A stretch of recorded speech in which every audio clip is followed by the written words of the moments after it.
संजीव सराटे. मी इथंच पलीकडं माझं घर आहे.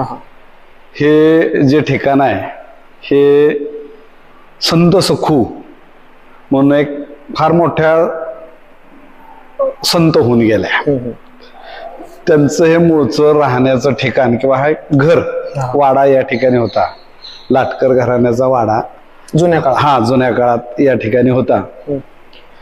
संत सखूचं तसं चरित्र वगैरे असं तिनं स्वतः लिखित स्वरूपात असं तिचं साहित्य काही नाही. ते तिनं असं रचलेलं कुठेही तसं उपलब्ध नाही. पण साधारणपणे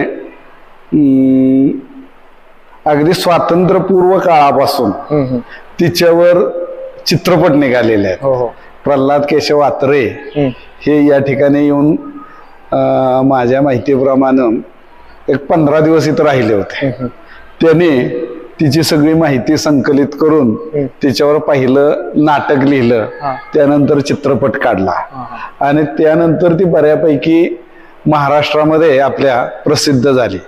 मुळात पंढरपूर तीर्थक्षेत्राच्या ठिकाणी तिचं नाव फार वर्षापासून म्हणजे विशेषतः हे जे मंदिर आहे हे मंदिर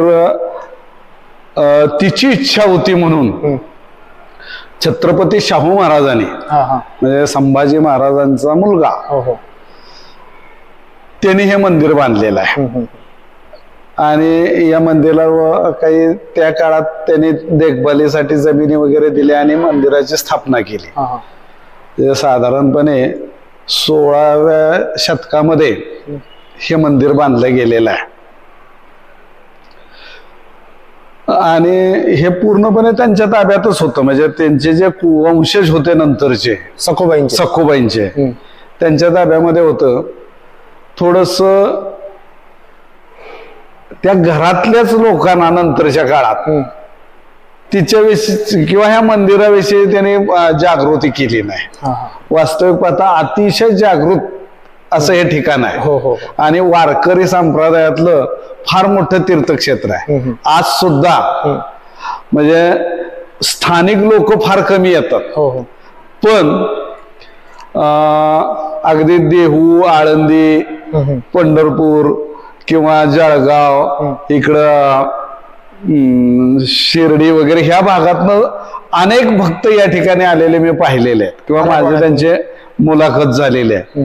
वारकरी संप्रदायातले तर अगदी मोठे मोठे दिग्गज या ठिकाणी येऊन गेलेले आहेत. आमच्या कराडचेच विचार केला तर बंडातात्या कराडकर हे वारकरी संप्रदायाचे एक मोठं व्यक्तिमत्व आहे. त्यांची मात्र फार इच्छा होती हे मंदिर डेव्हलप करायचं. 2000 साली त्यांनी हे मंदिर डेव्हलप करण्याचा प्रयत्न केला. जवळजवळ 5-6 वर्ष त्यांनी प्रयत्न केला पण त्यांना म्हणजे झालं नाही. ते काही कारण अनेक अडथळे आले आणि मंदिर काही डेव्हलप झालं नाही. तसंच पडीक अवस्थेत झालं. साधारणपणे 1980 साली ह्या लाटकर घराण्यातले नारायण लाटकर आणि पांडुरंग लाटकर असे दोघं भाऊ होते. यांच्याच घरात यांच्याच घरात सखूबाईंच्या घरात यांचं आडनाव लाटकर. आणि त्यांनी ह्या मंदिराचा ट्रस्ट केला. म्हणजे त्या काळात 80 साली स्वातंत्र्याच्या नंतर आता 1980 साली. आणि त्यावेळेला पांडुरंग लाटकरना एक मुलगा आणि 3 मुली होत्या. नारायण लाटकरला एक मुलगा होता. पण दुर्दैवानं यातल्या कुणाचंच लग्न झालं नाही. म्हणजे 3 मुलींचंही नाही आणि हे 2 चुलत भाऊ होते त्यांचेही लग्न झालं नाही. आणि त्यामुळे शेवटचा वंशज 2012 साली हा संसकुचा संपला. तोपर्यंत त्यांची वंशावळ होती पण नंतर मात्र कुणी जिवंत राहिलं नाही. आणि त्याच्यानंतर हे पूर्णपणे म्हणजे इकडं कोणी येतच नव्हतं फारसं. पण घराजवळचं ठिकाण असल्यामुळं पवित्र ठिकाण असल्यामुळे फक्त आषाढी एकादशीला मात्र इथं पहिल्यापासून खूप लोक येतात आषाढी एकादशीला. आणि याचं कारण म्हणजे आषाढी एकादशीला प्रत्यक्ष पांडुरंग इथं असतो. म्हणजे अशी आख्यायिका आहे जुन्या काळात. संत सखू ला पंढरपूरला जायचं होतं. तिचे सासू सासरे काही तिला जाऊ देत नव्हते.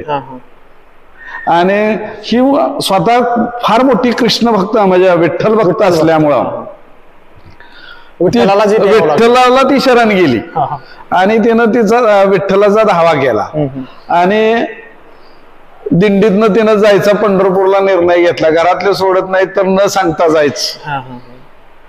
आणि एक दिवस आषाढी एकादशीला दिंडी निघालेली होती. ती पाणवठ्यावर इथं खाली नदी आहे. नदीच्या पाणवठ्यावर होती. धुन वगैरे धुत होती.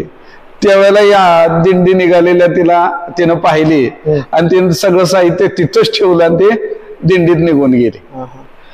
की थोड्या वेळातच घरात बातमी कळली ना ती दिंडीत गेली की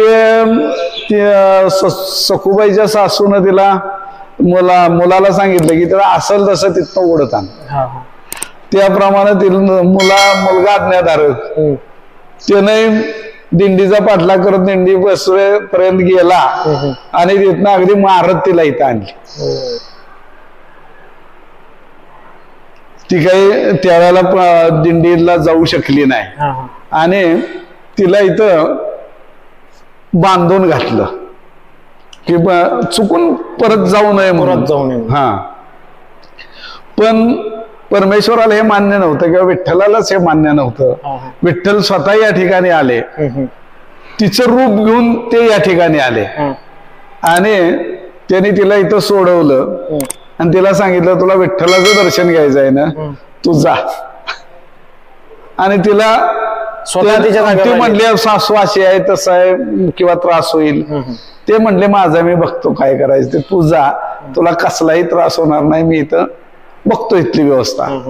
आणि ते सखूचं रूप घेऊन या ठिकाणी राहिले.